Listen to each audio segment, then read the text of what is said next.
Yeah. The mentality of my dad years ago was if we were driving along and saw a stand of grasses there that maybe was an old hay field or something like that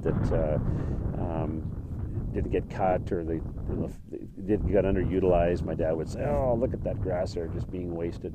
And in fact, there's no such thing as waste. Anything that's here above ground right now, and the cows don't get to, well, obviously that grass is going to break down over the winter, and then that grass becomes nutrients for the next crop of grass that's coming. So there's no such thing as waste.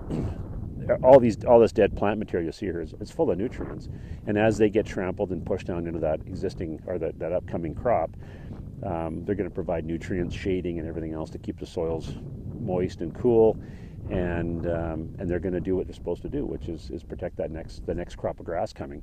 And even, but it is important too that doesn't go on too long. You need to have those bovines in there to stir that up, to trample it, to take mouthfuls, to move on. There's some test plots in southern Alberta where they've actually demonstrated where the grass is allowed just to stand by itself for years and years and not have any activity on it. Then the grasses start to die, the soils die, they go alkali, and then the other thing is there's no economic benefit. You have grasses doing nothing, and if there's no economic benefit to it, well, society doesn't work that way. There has to be an economic benefit.